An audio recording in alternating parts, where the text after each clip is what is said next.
going on, y'all? Today is a very, very special edition of the Roundup. As you know, my name is Lowkey, and I have my beautiful co-host alongside with me, Ivy Rivera. First and foremost, I would love to ask Ivy, how are you doing? I'm great. Just updating you guys from last week. I am off the cleanse. So I'm back on beat. I overcame it. It was a struggle. I struggled the whole time. But yeah, other than that, I'll throw it to you and then I'll tell you how I really feel. How are you, Lo? I'm doing good. I'm doing good right now. This is the Roundup, and we're still in the quarantine, so we're still trying to figure life out as it progresses. But today is a very, very special episode. Last weekend, we suffered a very, very heartfelt loss to the music industry, specifically to the hip hop and R&B industry. A very, very legendary being, icon, executive, artist, producer, writer, Andre Harrell, fell to his death, unfortunately, in his LA home. So we don't want this to be too much of a somber episode. We want to reflect. We want to get to know the man, Andre Harrell, who's created Uptown Records, who helped find artists like Mary J. Blige, Puff Daddy, The Lost Boys, Biggie, Jodeci. Heavy D. The list goes on and on and on. Jodeci.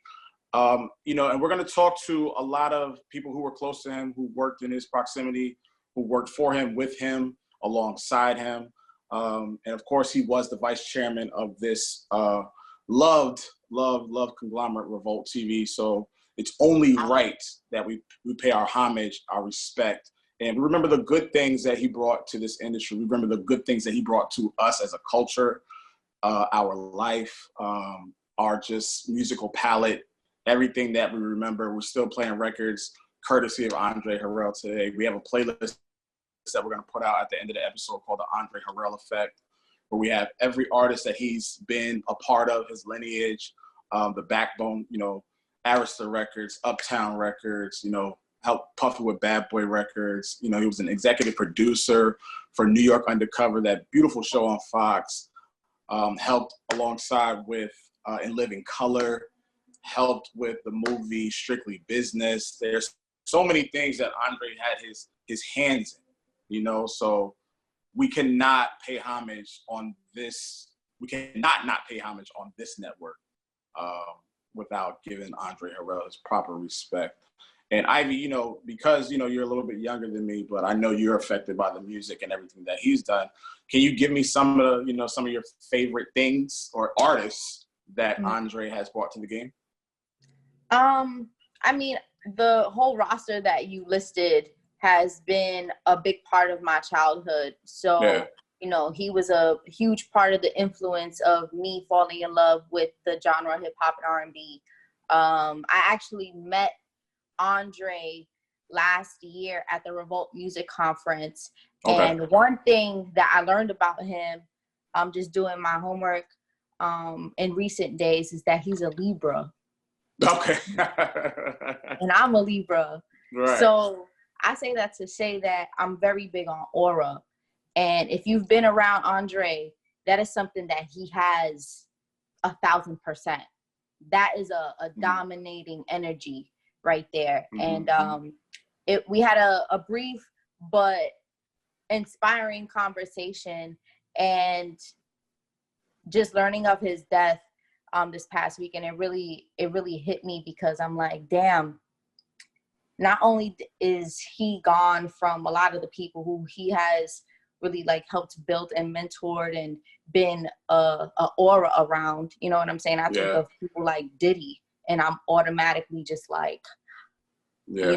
at a loss for words. So I just do want to take this time to say that my prayers are with the family and friends who we're really close with, Andre. And we do have some special guests that have great stories to tell. We do. We have Jayson Rodriguez. We have Datwon Thomas. We have Eddie F. And of course we have the wonderful, the legendary DJ Cassidy. And I was just listening to their Champagne and Bubbles Velvet Sexy Feel Good music playlist. Yes, that they have. Yes, and how Andre just bobbing on that thing. Andre was he was a student of music, and he was a cloth of hip hop culture. To find an artist like a Mary J. Blige, to believe in someone like a Puff Daddy, to allow, these artists to come under his Uptown umbrella. I totally forgot. I'm not going to lie to you. This is honestly out, but I totally forgot that the Lost Boys were under Uptown Records. You know what I'm saying? Then the Lost Boys is one of my favorite hip hop groups of all time. So that blew my mind. And Strictly Business, with David Allen Greer, Tommy Davidson, one of my favorite movies. I can't even find that on YouTube. Can't even find it on Apple. But it's those movies. And then you have In Living Color that Eddie F was a part of. And then you have New York Undercover every Thursday night on Fox. We watched that as a family. Natalie's was the bar that was in, New York Undercover that debuted a lot of new artists back in the day, even if it was like for 10, 30 seconds. He was all about bringing new music to the culture. He was all about bringing our face, our vibe, our aura, as you put it, to the culture. And he did that so well with Mary J. Blige, with A Soul for Real. The list goes on. We could be here all night talking about what he did for the game. And, I just want to send my prayers, one, to the Harrell family, and also to Puff. This has been a very tough year for Puff. And without Andre, there is no Puff. Without Puff, there is no Jodeci, there's no Big, there's no Mace, there's no Mary, there's no Carl Thomas, there's no Bad Boy. It's no, yes. Yeah, I mean, there's no Bad Boy. There's no Bad Boy. That is the word that defines that man. Like, there's no Bad Boy records, and he was working with Def Jam, alongside Russell Simmons, and then he left. He was like the vice president, general manager. He was the vice president of everything. Right, and then went, left, and founded Uptown Records. So the energy and the cloth that's in Puff comes from Andre Harrell. So absolutely, and I'm honored, to work alongside you, to work alongside my guy Cena, and just to work alongside the whole Revolt family, like I said before, which he's a vice chairman of.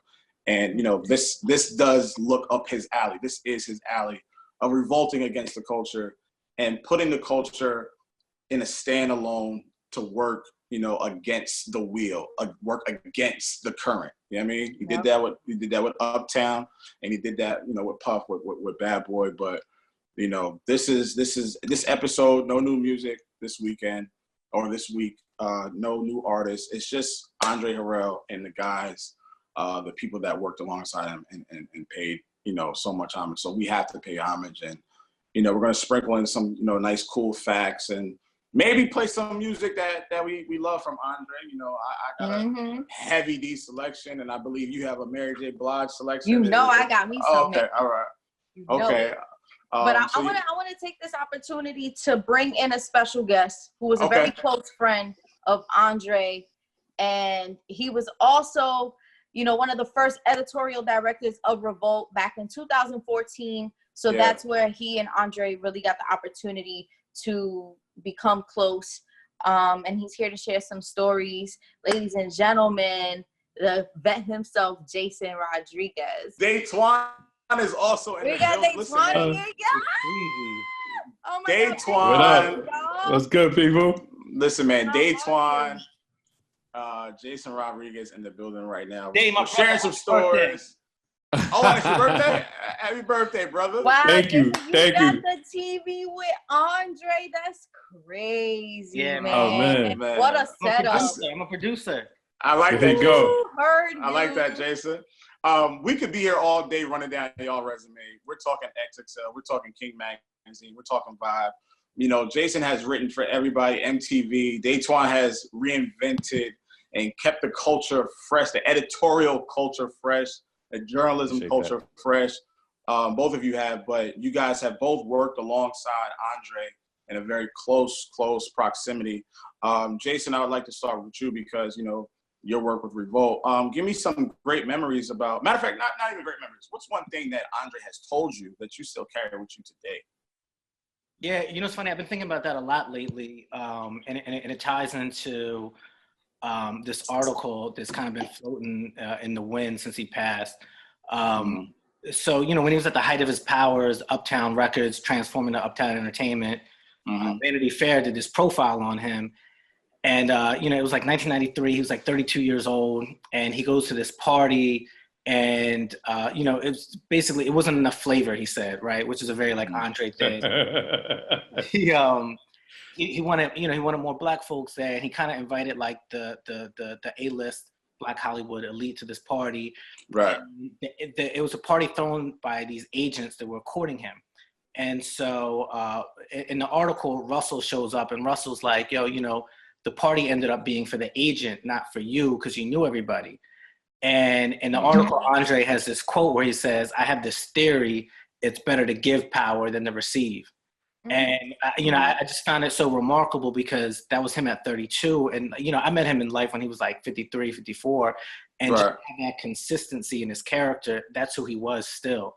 And, you know, I remember him telling me, like, you know, the difference between me and a lot of other people, he was like, I'm from Harlem, and, you know, we build community, right? Like, we don't rule by fear, we build by community.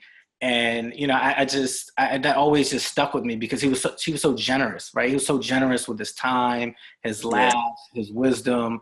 And, you know, it made me think about like this theory I had like of Andre where like he pocketed people, right? Like he pocketed people and that he had an interest in. And there was going to come a point in time where like he knew they needed something and he was going to be able to dole out like whatever modicum of like power that they needed. He would have had it for them. And so like, I just always think about like that idea of like, you know, I'm from Harlem, we build community. And then reading that Vanity Fair article, like, it was just so like ringing in my ears where I was like, man, he said that same thing, you know, different language, but he said that same thing 40 years later. And, you know, I just so much admiration for his character, just being that firm, you know? And Jayson, you make a great point about him speaking the language of the culture and just speaking the language of Uptown. Datwon, I want to ask you, how important is it for executives now that are coming into the game? And we have a lot of Black young executives. How important is it for them to speak the language of their community? Because like Jayson just said, he spoke the language of Harlem, Uptown, New York City, named his label Uptown. How important is it for these executives that are coming from Compton, that are coming from Atlanta, that are coming from Chicago, that are coming from Brooklyn or whatever? How important is it for them to speak that language of that community and to personify it to the world? Wow, man. I mean, like, Andre did it the best, you know, when you think about it. You know, he named his entity. He named it from that area to show you the community. He's like, Uptown, this is the flavor that we're going to give you. Be it hip hop, be it R&B, be it smooth, be it New York undercover, be it whatever else I get into, it's going to have the flavor of Uptown. I'm bringing that. When you think about some of the new artists and labels that are coming out, they're doing a very similar thing. And they're doing it even a little bit more so profound, I would say, in the extension of it by these music festivals. When you think about every artist from a Travis Scott, he has his joints out in Texas. You know, TDE, they have their Christmas joint out in Nickerson Gardens. You have Dreamville out in North Carolina. You know, Chance is doing his thing in Chicago. They're already showing that sense of community and coming back in those kind of ways. So when you think about that, you're like, oh man, it's not a necessary thing that they may have seen from Andre. What they're doing is they're just connecting to, and that's a hip hop thing too, I want to say. It's connecting to where you're from and always giving back and always being like, I can go back to my block. Because that's like a disrespect thing. It's like, oh, you can't even go back to your hood. Oh, no. Right. I'm going back, and not only am I going back, I'm gonna give some stuff to the people that need it, and I'm gonna give a show, and I'm gonna rep this area that helped build who I am and where I am today. And I mean, it's a straight line, straight to Andre, straight through Russell, and it's a pillar in hip hop, man. You got to do that. Exactly. Absolutely. You know, I'm sure the time has been super heavy just within the weeks, being in quarantine and, you know, having it a bit more difficult to escape your thoughts. You know, what are some things like, what is a story that stuck out to you from Andre that is inspiring you now? I try to think of the stories that are clean. Keep it a buck. Keep it a buck, Jayson. Keep it a buck. Now, you know what's so funny? So in that Vanity Fair article, I just love that Vanity Fair article because it just speaks to a time of who he was before I met him, and then meeting him just kind of confirmed all those things. And so in the article, they said, you know, he comes across like an advertising executive who happens to know music. And Andre was like that dude, like, he created his own demographics, right? Like, and so I remember the first time I met him, he's like, oh, you know, who you listening to? And I named who I'm listening to. And you probably had the same thing. Like, you already know. I'm right with you. Say like a Kendrick or somebody, whatever. He's like, oh, you're a backpacker. And you're like, nah, well, I do this. He's like, okay, so it's another MCM backpack, right? Because he's trying to find out like, who you are. Yo. Before he meets you, you're that made up demo is your nickname. Yep. You become like this person. Yep. So a funny story, like, you know, Revolt music conference in Atlanta. And so like we're in the hotel and like I catch him in the lobby and he's by himself and I go up and just kind of just having small talk with him. And I'm like, you know, what's up? Like, what'd you do last night? And he's like, oh, you know, me and Puff were at the strip club. And I'm like, I'm thinking there's like a story about to come out of this. And I'm like, yo, like, what's up? And he's like, you know, there was all these like dudes in there with like gold watches, right? And I'm like, all right, where's he going with this? And he's like, they weren't tall enough to be ball players. And he's like, but they wasn't cool enough to be rappers. And it was really like turning in his brain. He's trying to figure out like what demo are like these like. Oh my God, that's like, so funny. I'm like, yo, maybe they're scammers, maybe they're pill poppers. He's just there and he's just like. And his brain I'm sure one thing about he wants Andre, to figure it out, you know. One thing about Andre, you could definitely tell the type of character he is by the people he hangs around. You think about people like Puff, who he's like peanut butter and jelly, and Puff is a character of his own. So I'm sure Andre was full of jokes himself. Automatic jokes, just off the rip. And sometimes you would be the joke. Yeah. You know what I'm saying? That's what we doing right now? That's what we doing right now? Oh, you got the collar out? Oh, the collar. Oh, you got the collar out. You press that? Like, he would definitely take you all in and see where you were. And Jayson, you're so on point. He would categorize you so it would better go with his narrative of where this conversation is going to go. And he kind of picked your pocket because he did the same thing to me early on. And I was a younger editor at the time back in the day. And yo, who you listening to? And that it was like he's digging to find out what demo you're in, and then to see if you're cool enough to be in that demo, and if that demo even mattered, if that mattered, because like you might not matter for what I'm trying to go towards, because I'm going for Grown and Sexy, or I'm going for like if it's Biggie or whoever. Just think about all the shots that he took with the artists that were on Uptown. Like these weren't the best looking people all the time, like that had the look. He was going for talent and he was going for flavor. He was going for that gut instinct, like they could do it. I'll be sure they could do it. And from what I understand, everything started. I just got word about this like not too long ago. Everything started kind of like with I'll Be Sure cold calling Def Jam because he saw LL Cool J's record and he saw the address on the back of the album and he wanted to talk to Russell. I thought, wasn't it that story but heavy? I thought it was that story but it was heavy. I keep hearing this like I'll Be Sure.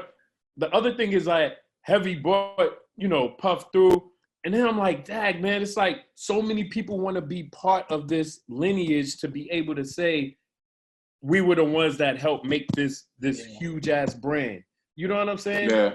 But he had his arms open to that. Like Andre, everybody. Andre would listen, and also too, he asked a lot of questions, and it's like really learning from him that's like, you know, you don't have to be this man of all these achievements and like, suck all the air out of the room and talk. Like he would literally be like, yo, what do you think about this? What do you think about that? People approached him, and he's like, all the time. tell me. And he just intook so much information, and he was just like super gracious with it, with all his accolades, all his stature, like the very least thing he could have been, he was actually the most, which was just like incredible.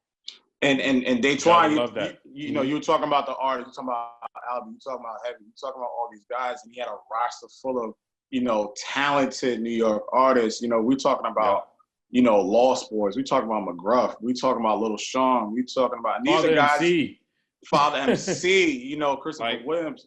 You know, we talking so many things that he was a part of, soundtracks, movies, TV shows that he brought to the forefront that a lot, sometimes it slipped through our mind. I want to ask you guys, you know, Jayson and Datwon, I want to ask you guys, out of all those acts on Uptown Records, we got Horace Brown, we got Jeff Red, Key West, we talking about a whole lineage. Who was like the favorite of y'all out of that pack, just that pack?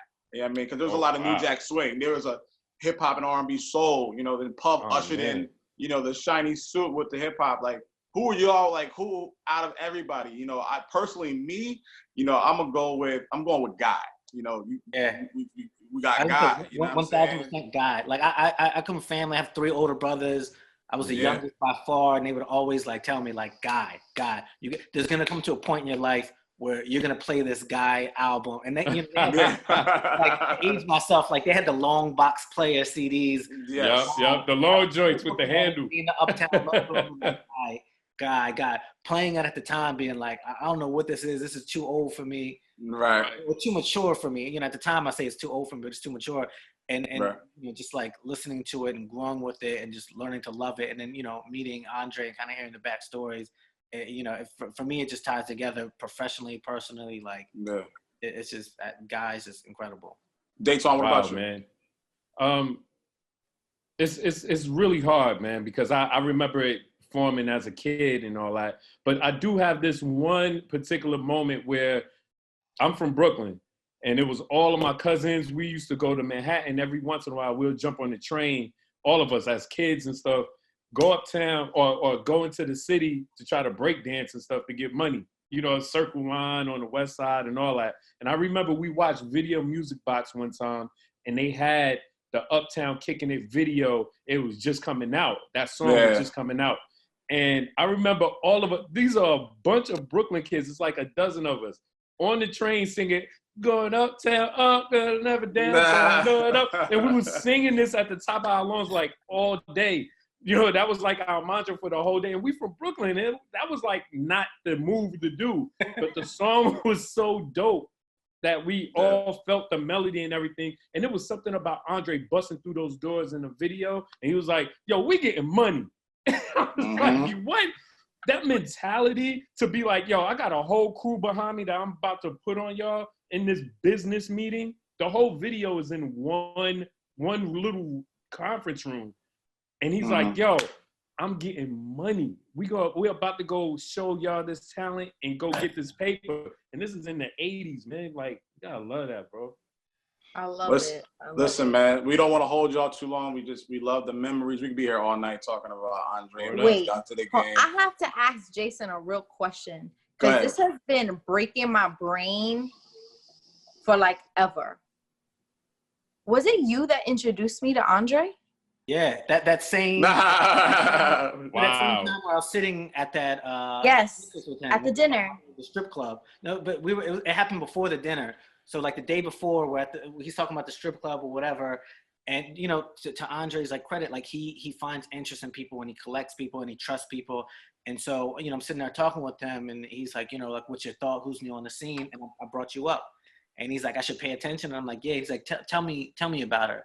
So, you know, I start running down like your resume, telling you what, like, you know, what you're doing. I'm like, yeah, you should really pay attention. I'm like, you should find a space for her at Revolt. And then like the next day there was a dinner, and, you know, I grab you up and make sure like you meet him. But it's significant. Like he held that stuff seriously. Like that wasn't something where it's like, all right, cool. Like whatever. He's like, all right, I've invested in you. I'm investing in this conversation. And so what you're saying matters, and I'm going to move forward with it. But hold on real quick before you answer. It's like, think of that. You knew that he would be open to that. You knew that he was that kind of exec, that you can make that suggestion about somebody. That didn't take 2 to 3 weeks to have her go to you know, the office and go through a bunch of different people. It's like, yo, let me just make that happen. That was a beautiful thing about him, man. So that's dope, y'all. Yo. That's that. You're a man for that. These are the stories. These are the stories that bring everybody full circle. Andre Harrell has just done all of that. And we could be here and talk to so many people about what he's done, who he's connected, who he's introduced, who he's discovered. But, you know, just, you know, moving forward, you guys, please keep that Andre Harrell, the narrative, the gene, the blood. You know, you guys have been blessed. You know, all three of you guys. You know, I never met him, but, you know, I felt the spirit. I worked with Puff back, you know, in the early 2000s. So, you know, I got that feeling, but you guys actually got to touch and listen and hear and learn from him. So, you know, keep him in our souls, but you guys stay healthy in this quarantine, plug the name, keep his name out there. You know, we have an Andre Harrell Effect playlist on Apple Music. So add it to your library, play it in your speakers, play it in your house. Jayson, man, you're legendary. You know what it is. Datwon, you my guy. You know, you already know what it is, man. Let's go. Thank you guys for joining. Thank you guys for joining us right here on the Roundup. And this is Revolt, Vice Chairman Andre Harrell. Y'all niggas be safe tonight, man. All right, so we're here right now. This is the Roundup. You know, this is a very special episode where we pay and respect, homage, and just giving our flowers to the legendary Andre Harrell. My name is Lowkey. I'm joined by my beautiful, beautiful co-host, Ivy Rivera. And we have another legendary special guest in the building. You've seen him rock so many parties. You know the hat, you know the DJ skills, and you know the fresh and fly wear. Oh my God. It's an honor to speak to you face to face. DJ Cassidy, how are you doing, man? I'm doing well. Thank you for having me. You know, I had to come fly because I can't talk about my mentor, the legend Andre Harrell, without giving the aura, the level of champagne and bubble. Oh my God. Listen, oh my God. I was just listening to that. The Champagne and Bubbles, Velvet, Sexy, Feel Good music. Listen, incredible, first of all. This is probably one of the most closest moments we'll have with Andre in this culture. You know, just having his voice over the tunes that you were providing. Talk about that day.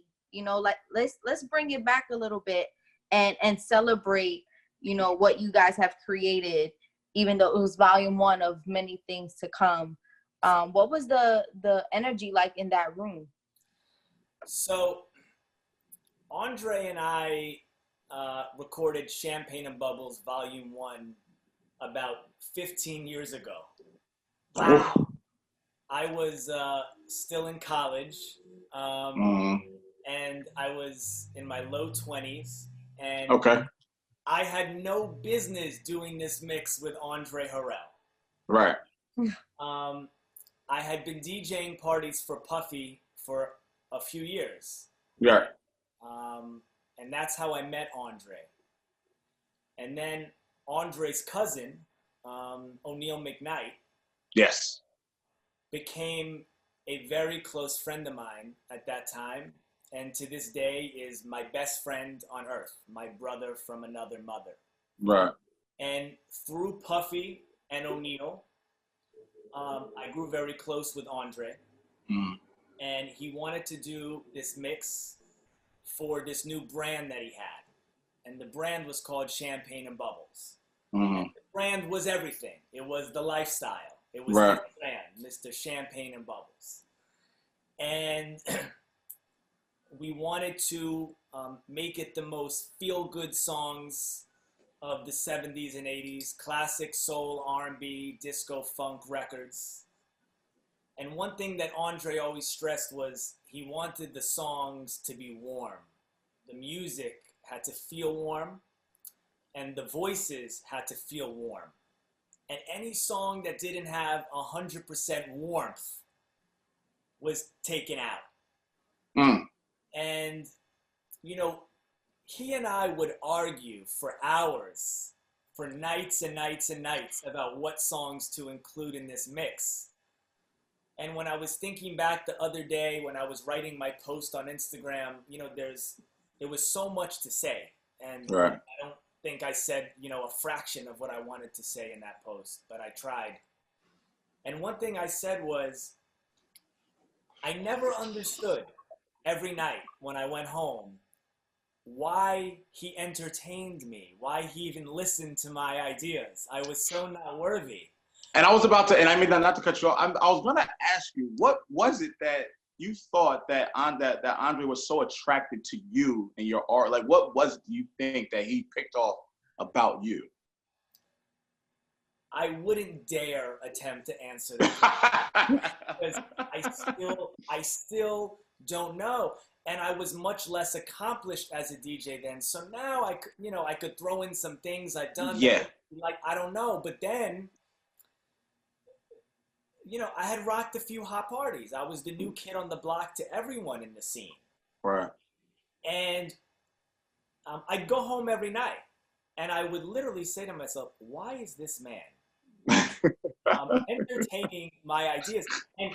And despite the fact that he was my hero for many years, and despite the fact that I admired him so, I still had a youthful audacity and a youthful confidence. And so I would argue with him and I would say, that song doesn't go with that song and we should put that song. And the irony is not only the youth and not only the inexperience, but we were talking about songs that he lived, that I didn't live. I could only try to contextualize these records. From hearing other DJs play them and reading about them and how the songs sound, having some kind of ability to put them together. But he lived the song. So every night when we would talk about these records, I would try to pick his brain and learn as much as I could. So every record that we discussed, I would ask him, what club in the late 70s or early 80s would you have heard that record? Because, Paradise Garage, Studio 54, all the different clubs that were hot in that era played similar records, but different records. Right. So you would say, oh, that would have been at the Garage, Larry Levan, or that would have been here, that would have been here, that would have been here. And he would tell me the DJs that would have played the record. So it was such a history lesson for me, and I was so in awe to be in a room with him. And my best friend O'Neal, his cousin, would come to the studio and just laugh at us because here just watch y'all argue the whole time. Yeah, because here you had little old me on one hand intimidated and on one hand like bizarrely confident. Yeah. And then you had, legendary Andre Harrell, and O'Neal would just die laughing, at the rapport. And, Andre shouted out all his friends on that mix. And his friends were all famous people. Right. They were singers, rappers, producers, moguls, artists, New York nightlife legends. And this was before streams. Yeah. And before links. So, yes. So we printed CDs. Wow. It's the hand to hand. You handing them out. And we only printed 100. Wow. And I remember him coming to my apartment. I had just moved out of my mother's. I lived with my mother so late she finally said, get out. And I moved only 5 blocks away. And this is how I remember the year, because he came to my apartment, not my mom's. And he picked up the 100 CDs, and he literally went around town and gave them to Puff, Mariah, Benny Medina, whoever he shouts out, he handed a copy to. There was no SoundCloud link to spread something. Right. And somehow this mix that we made so long ago just became something that people listened to for years and years. Yeah. And I just feel very grateful to have been a part of that moment with him. And for so many other reasons, I'm grateful to have had him in my life.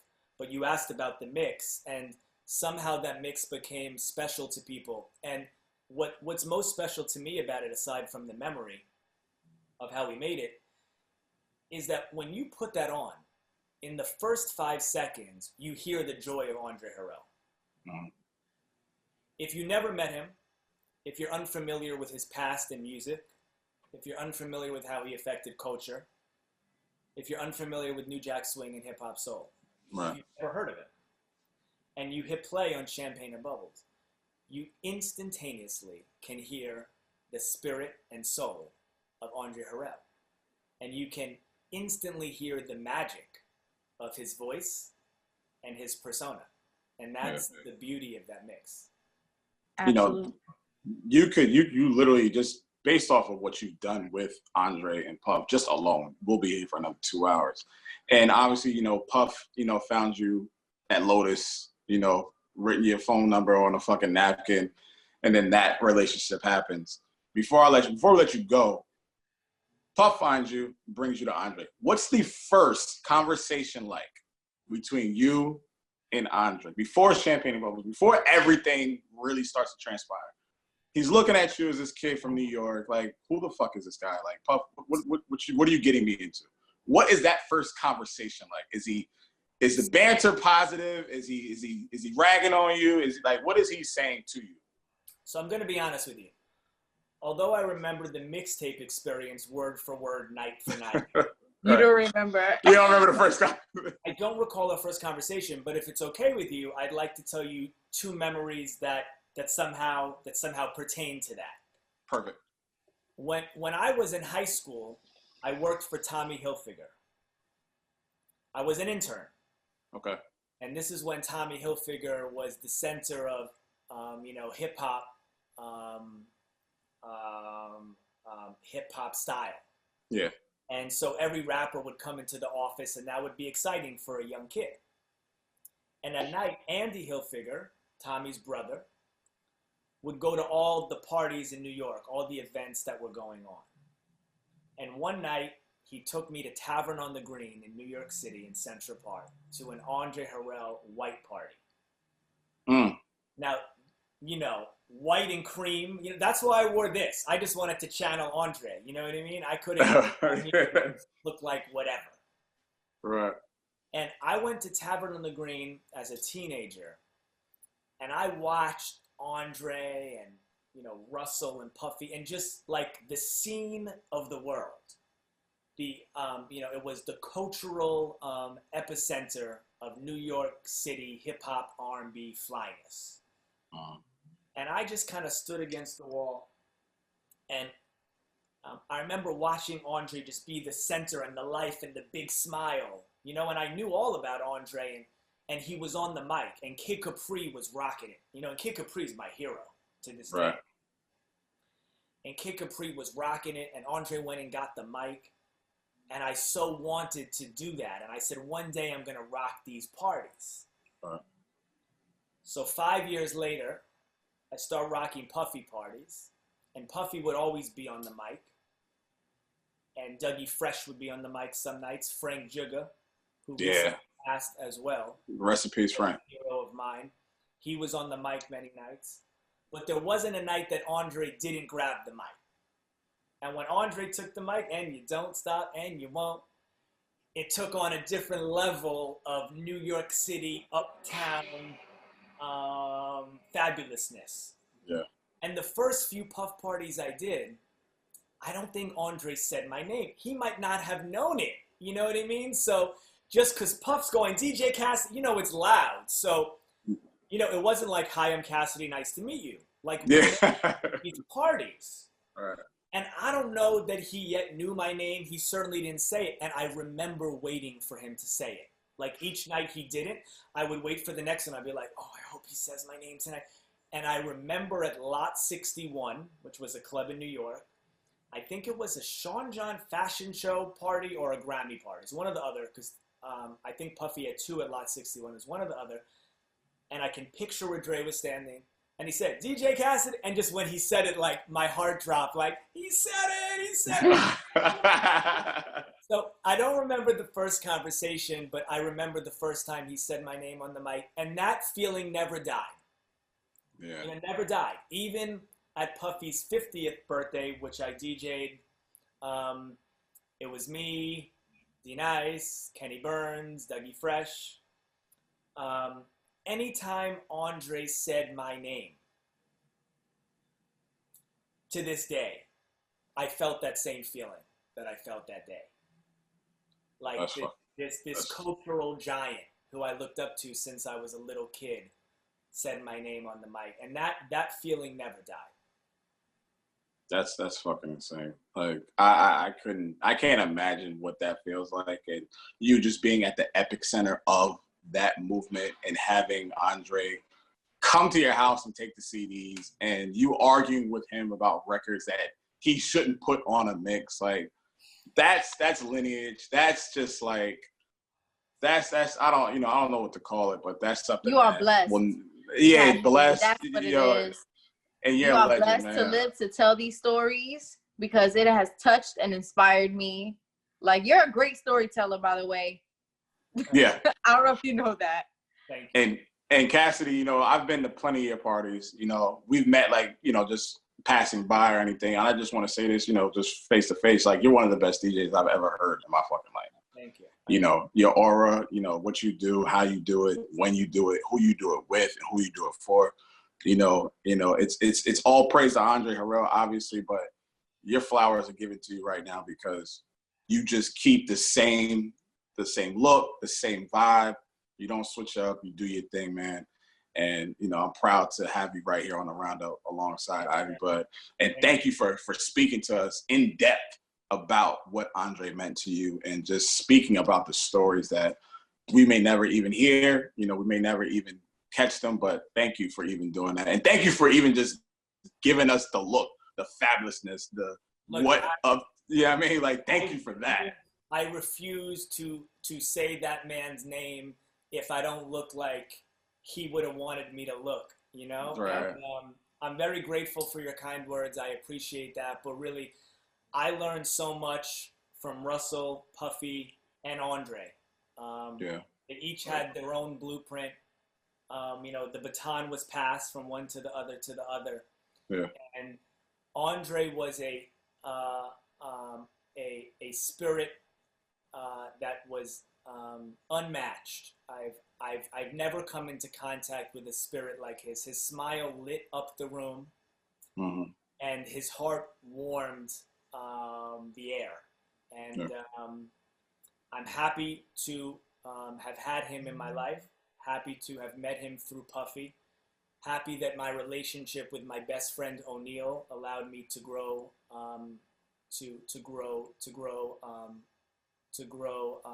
even more close to Andre. Yeah. And his son Gianni also became a friend of mine and my little brother. So when all was said and done, I had Andre and O'Neal and Gianni. And they all became my brothers and my friends and my family. And I love O'Neal, I love Gianni, and I'm grateful to have all three of them in my life. Cassidy, man, once again, thank you for joining us. If you have anything coming up, any mixes, we can't get outside, so we can't really get to. Please let us know. You're always. I will never listen to Champagne and Bubbles, Velvet, Sexy, Feel Good music the same ever again. I'm gonna live the story that you told me over in the next. I'm serious. Like that was crazy. I like to know the context behind these things. You know what I'm saying? So it's special now. Thank you for me as well, because I wasn't one of those 100 people who got the hard copy. You know what I'm saying? I don't even have a hard copy. In New York, I wish I had. That's hard working. You don't even have a hard copy. I kept a stack. You don't have a hard. I literally think they're in my That's storage. crazy. I might have to send someone there in New York to mail it to me. Oh man, make sure you get a copy, Cassidy. Crazy. But again, we appreciate Cassidy, man. Thank you for Thank you. Absolutely. Enjoy your night. Thank you for joining us, and please stay safe in that quarantine as well, man. Absolutely. Thank you for having me, and thank you for doing this. Salute, man. Thank you. All right. What's going on, y'all? This is Lowkey right here on the Roundup, a very special edition where we're paying homage to the late, great, and the legendary Andre Harrell, the creator, originator, innovator of so many things, hip hop and R&B soul. I got my beautiful co-host to my right, Ivy Rivera. How are you doing, sweetheart? I'm doing good. You know, we're gliding through this episode wonderfully. I'm loving the stories that I've been hearing. Love the energy. So we've had Jayson Rodriguez, we've had Datwon Thomas, and we also had the legendary DJ Cassidy. And to wrap things up, we have another icon in the building. Pioneer with Andre Harrell through the early days, co-founding one of his biggest acts, one of my favorite acts, Cassidy DJ and the Boys. Eddie F, welcome to the Roundup, the Andre Harrell Effect. That's what we're calling the episode today. Eddie, how you doing, brother? I'm doing good, man. How are you, man? You know, based on the mask, you already know what it is. You know, yep. It's quarantine time. Yeah, so man. We're doing the best we can. We're trying to have a great time and trying to create some good content, you know, trying to put on people to the legendary, late, great Andre Harrell. And obviously, you know, you've worked with this man from the early on. There's so much that we could run down. First and foremost, let's start with co-founding Heavy D and the Boys. You're from Mount Vernon. You know, Heavy D and the squad is from Mount Vernon. Take us through that process. How do you find Heavy D? How do you bring him to Andre? What's the conversation like? Take us through that whole situation, man. Well, Mount Vernon is a small town. I mean, a lot of talent from Mount Vernon, but Mount Vernon is 4 square miles big. So everybody kind of knows everybody. And, you know, I was at the time, I guess I was pretty much the top DJ in Mount Vernon and Westchester in the area. I did all the parties, the high school parties, all the house parties, all the, you know, event, boys club parties and all back in those days. And mutual friend, R.I.P. Trouble T. Roy, was friends with, he was Hev's best friend, and I also knew him. He actually connected me and Hev. Hev was trying to make a record, and I was doing, I think I was doing a Mount Vernon Boys Club. And, you know, shout out Denzel Washington, man. He's from Mount Vernon too. He always talked about the Mount Vernon Boys Club. But that's where I was doing a party. And he brought Hev through.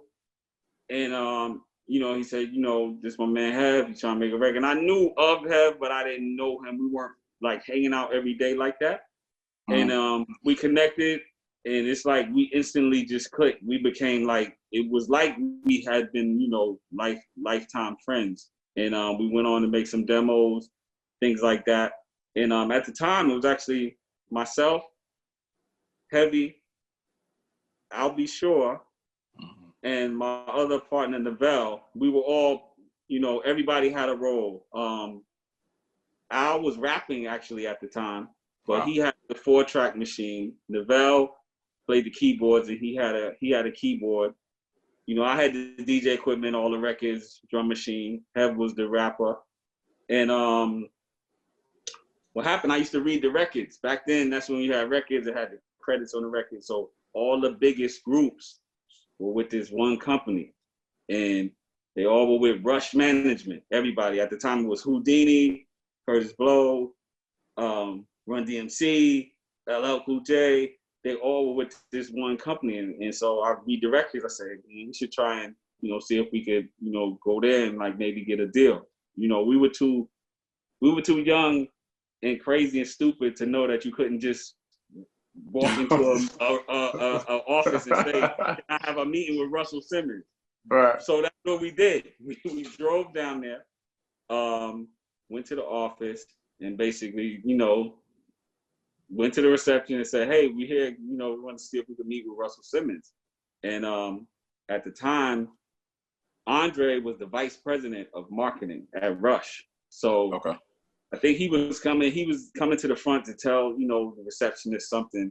And he saw us and he said, where y'all from? And we said, Mount Vernon. And I think at the time, he didn't know Mount Vernon was right outside of the Bronx, right outside of the boroughs. He thought there's another town called Mount Kisco. It's way, way, way far away, like an hour and a half away. I think that's where he thought we were from. So he was like, yo, wait, y'all here from Mount Vernon? Y'all came all the way down here? So, you know, he kind of took a liking to us right then and there. And, you know, he saw Hev was kind of a big guy. So with his personality, he just started making jokes. He's like, okay, so who are you? He said, you Prince Mackey D? And then I was the producer. He's like, okay, you Rick Rubin Jr.? And, you know, and, you know, we played him a demo. He liked the demo. But he said, okay, you know, he gave us some instructions. He said, okay, you need to cut it down. You need to do this. You need to talk about fun. You need to talk about a party, because it was like a DJ record that made, like DJ cuts. Gave us some instructions. We ran home, did another demo, and then Hev would call every day. He just called, try and get Andre on the phone. And little did we know, Andre was actually getting ready to leave Rush and start his own company, Uptown. Right. He had that in the makings to go and do his own deal. Right. And so a couple of months after that, when he was doing his deal, he asked us to be, you know, to come sign with his company and be on that compilation. And that's how we won the original first compilation record with all the Uptown groups, Uptown's kicking it. And we actually were on that lead single. And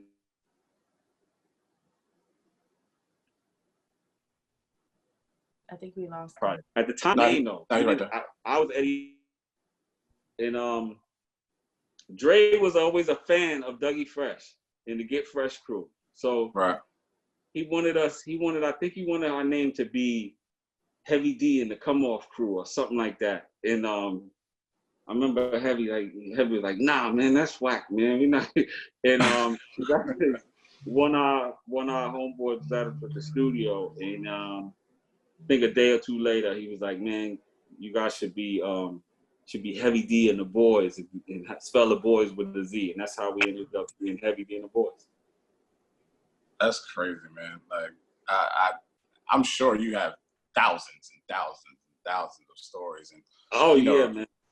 You know, what's one of the many things, or what's one of the best things you remember working with Andre? Because you've worked with him with so many different acts, and obviously Heavy D and the Boys was the first part that you worked with him, but you know, having, you know, pretty much starting the production camp thing, and, you know, starting the remix as, you know, the featured artist remix. Like, you started a lot of things that we love and know today. What was one of the things that Andre taught you while you were developing all of these talents and all of these nuances within the culture? I mean, there's so many things, but one of the first things was that he would always tell you, if you didn't check on something, you know, the follow-up. If you didn't check, it was going wrong. And I remember he used to make a joke. He would be like, you know, okay, so, you know, they're going to have the equipment, or they're going to have the mics, or whatever it was. They're going to have this. He's like, did you check? And if you hesitate, you're like, oh, it's going wrong. And so it was teaching you that you needed to follow up at all times, and you needed to like see something all the way through, and not just leave it up to chance or leave it up to somebody. You needed to basically confirm that things were being done and that they were taken care of, and not always just even confirm it just because somebody said so. Like, put your own eyes on it and make sure that it happened. But man, there's so many things, you know, song structure, sensibility. And he used to, a lot of people don't know, Andre was a marketing major. He went to City College and he majored in marketing. And he had this way of, he would break down things using magazines. So he would say, you know, back then you had like Right On, Black Beat, Word Up. GQ, Word Up. He would say, okay, it's more Right On with a little GQ. He would frame things, and that would give you it would kind of let you know what audience you were talking to. Because if you looked in those magazines, you would see like the type of fashion, the type of commercials, not commercials, but ads that they had. Yeah. And it would give you an idea of like who you were speaking to. He would do that a lot. And so if you were going, say for example, something was too hardcore, he might say, okay, you're going a little too much sauce. You need to go a little more vibe magazine. Yeah. And it would let you know. So, and I mean, it's so many things. One thing for sure, he's the greatest people motivator, hype man ever.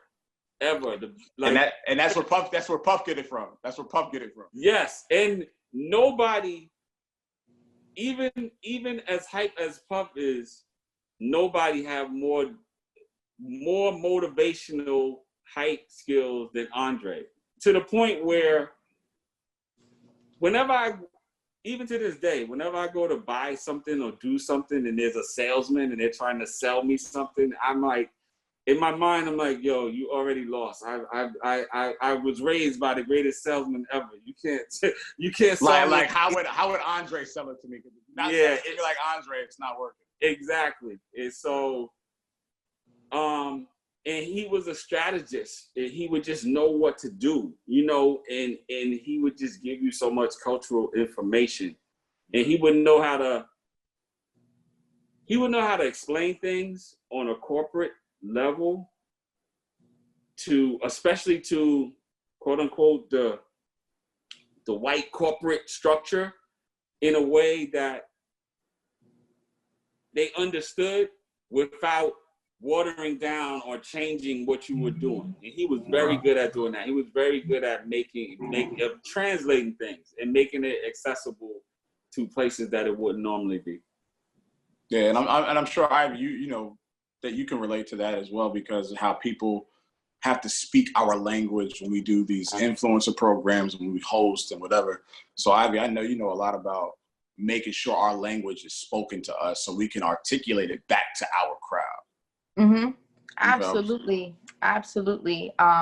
You know, being a great marketer and learning how to, you know, really lay out strategy. Like you're saying so many keywords, like the art of follow-up is so important.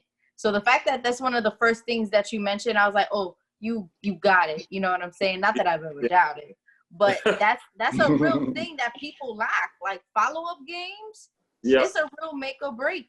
You know what I'm saying? And that's the one thing that could keep you away from being a pioneer in the game. Yep, absolutely. And Eddie, you know, we don't want to keep you too long, but to me, I just want to ask this question. I asked Jayson and Datwon, and Cassidy spoke on us a little bit as well. But you know, how important is it that Andre spoke that language? You know, Jayson and Datwon mentioned that he named his label Uptown, which represented, you know, BX, Harlem, Mount Vernon, the community. Right. How important was it to you, because you were there so early on? How important was it to you to link up and to be locked in with him because he spoke that language of your community? Well, he was the only person. Andre was like a mix of, you know, Berry Gordy and Martin Luther King. He was like a civil rights activist, music person. You know, you made great music, but he was always culturally sensitive to urban youth. You know, and everything was authentic, and he knew how. He was one of the few people that could deliver it without it being threatening, and that was like great. It was great to know that if you made something, if you made a hit record, and everybody thought that it was, you know, this was it, and it was it, you didn't have to go back. You didn't have to go change it. You didn't have to water it down. You didn't have to edit some things out. It was just like he would get it through, and that's one of the things I think that made Uptown such a culturally significant label, because all the music was authentic. It wasn't watered down for the corporation. It wasn't like, okay, you're on a major label now, so now we have to, you know, conform. It was like, if the street says it's hot, it's hot. And he's going to sell it just like it is. Mm-hmm. And that's crazy. You know who that I think about every time I think about Andre Harrell, and I'm sure you know who this is, Clarence Avant. Yes. You know, Clarence Avant had his hand in marketing, had his hand in politics, had his hand in sports, and had his hand in radio, and had his hand in music. You feel what I'm saying? So when I think of Clarence, I think of Andre. You know what I mean? Andre was touching a lot of things, and that leads me to the last question, because we don't want to hold you too long. You had a very, very big deal in me and Ivy were just talking about this show in Living Color. And how it birthed so many stars. We're talking Jamie Foxx, we're talking about Jennifer Lopez, we're talking about Jim Carrey, Tommy Davidson, the Wayans brothers, the Wayans family. And here you are creating the theme song for this culturally iconic show that is still talked about 20 to 30 years later. what does that mean to you in 2020 that we still hold that on such a high pedestal and being part of that lineage? I mean, I feel blessed to be a part of it. I mean, at the time we were just trying to make great music. One of the things that we tried to do purposely was make a theme song that sounded like a record. Yeah. And we only had limited time, but we tried to take all the aspects of what would make a regular song and not do it as like, say, like a jingle. Try to make an actual, a song that you would want to dance to. And once we started seeing the show and the talent that was on the show, we're just blessed to be a part of it. And I look at a lot of this stuff now, and like when we came in the door making records, sampling was just coming out. Like Marley Marl was just starting, just making all his hits with the Juice Crew. And I learned, as a producer, I learned from Teddy Riley and Marley Marl, which they both kind of like trailblazed. Those were like my big brothers. But we came in as sampling was coming in. This was like at a time where you couldn't even save a sample. Like if you turn off the machine, you had to resample it over because there was no way to save it. All the way up to now, where sampling is just like, it's just a norm. It's a tool. It's the way of life in production nowadays. Yeah. So like to go through that whole process, and then just see where it is now, it's just a blessing. It's just a blessing to look back, just at, the contributions, to these different, music things and be a part of it. I just feel honored. I feel blessed to be a part of it, be a part of Uptown and so many great artists. And, we didn't know at the time. We weren't trying to make history. We were just trying to make great music that we thought was, great songs. And that's how a lot of these labels, in the early 80s, 90s, Bad Boy Records, Uptown, LaFace, Arista, Rockefeller, like niggas just wanted to make music. And, our age gap between all three of us is very, very, very different. Ivy being one of the youngest, her knowledge in hip hop and R&B soul game is insanely ridiculous. We're talking about how Stella got a groove back, and she's watching New York Undercover, and she's listening to records, like, so, like, she just gets it. But, to have someone like you just to spit game and to let us know what Andre meant to you is a beautiful thing. And Ivy, you can speak to that as well. Yeah, absolutely. We definitely appreciate you, Eddie, for sharing, your stories and being a part of the culture along with Andre. I'm sure that is something that would be special forever. Absolutely. I was just about to say, Andre was such a special person. I mean, there's nobody that, there's never going to be anybody even close to an Andre Harrell. I mean, he just understood our culture, so much. And then having himself actually being an artist and coming out of, being a rap artist in the 80s, that even just put the icing on the top. So he was the culture before he coached the culture, So, I mean, it's just like, man, it's crazy sometimes, man, just to think how he was such a force in shifting just, at this point, American culture now, because there's so many things now. I mean, we came from a time where all radio stations didn't even play rap so if you had a rap on your record, you had to have a no rap version because some stations might not play it. So like now where you got rap that's needed. That's going number one, pop, so it's like, man, crazy. It's so crazy. It's ridiculous. Once again, man, thank you for capping off this beautiful roundup, the Andre Harrell effect. Eddie, you play a major part in, helping Uptown Records be the household name that they are. Thank you for stopping in with us. It's also, a salute to you, giving you your flowers and recognizing what you have contributed to the culture of hip hop and R&B and television. Can't forget about that. But you know, it looks like you're staying safe. It looks like you're following the rules. I'm not sure if you're in New York, LA, wherever you are. Thank you for following the rules because a lot of motherfuckers Houston, are not. Houston, Texas. And I've seen a lot. I got some homeboys down in Houston, and they're not following the rules. So thank you for being one of the few. I don't know if you're familiar with Prospect Park, but they over there at Prospect Park acting a goddamn fool, man. Some parts of hookah bar, and they still wilding. But thank you for even checking in with us, man. Rest in peace, Andre Eddie F. You are a legend, and we will keep you and the family in Uptown, everybody in our prayers.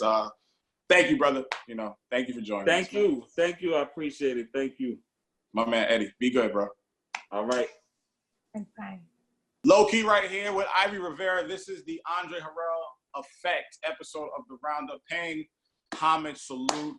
Thank you for DJ Cassidy, Eddie F, Jayson Rodriguez, and Datwon Thomas. Beautiful stories, beautiful memories, and Andre Harrell will live forever. But before we get out of here, we're going to play our favorite records from Andre Harrell, the umbrella of Uptown Records. Ivy, because you are the beautiful young co-host and you have the ear, I would like for you to go first.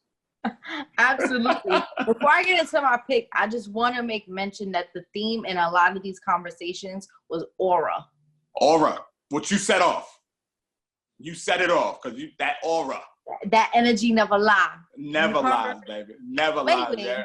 Yeah. When you go down the umbrella of Uptown Records artists, it's hard to choose one, but I had to choose an artist who really deeply impacted my life. Like, there's definitely been songs that I've cried genuine tears to, and her name is Mary J. Blige.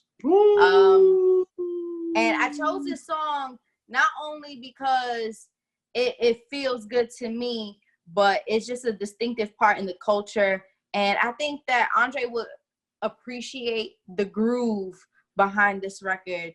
And it's called Mary Jane. Oh, of course. You feel me? Of course. We gotta get some feel-good vibes. I'm not mad at that, baby.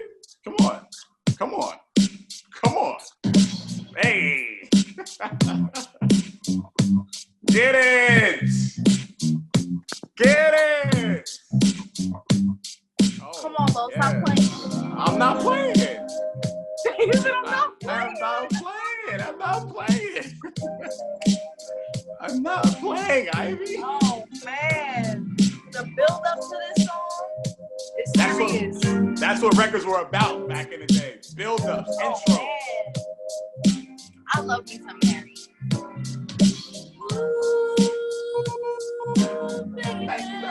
Not tonight. I don't wanna fuss and fight. I just wanna make it right. Ooh, there's work to do. I wanna get real close to you. I wanna get you with the mood. All the things you want to do. Oh God. Yeah. Tell me how you want it. I love you every day. Love me every minute. Give me all your love and don't stop. I love it. Sing it with me. Stop all night long. Nah, you went to the club right now. What? I'm just listening. You started snapping and blowing out hookah. What? I'm listening. Whatever, man. Get us your pick, Lo. I got a record. This is from Jodeci, but this is from their first album, the show, The After Party at the Hotel. I'm not sure if a lot of y'all remember this. And seeing it, sorry I had to switch it up because I had to take it back, but it's called Get On Up, man. I just want to make sure y'all remember this shit. Oh, God. No, you know my this shit. This low-key, the music enthusiast tapping No, in. so shut up, bro. I'm just trying to hold on, man. You know, before my phone dies, hold on, man. I gotta. Area, put your Beats pill on. No, you know my shit don't be working sometimes. Yo, shut up. You know everything be falling in his house. I keep on falling. Yo, shut up. All right. Oh my God. I think I got it right here. All right, hold on. No, it's not working. Fuck. Okay, it's working. All right, we got to cut that part out. But All right, here's my record. Here's my record. Shut up, Ivy. Here's my record, man. This is Jodeci Gill on their first album, man. Leave me alone, Ivy. I'm sorry. I just say that.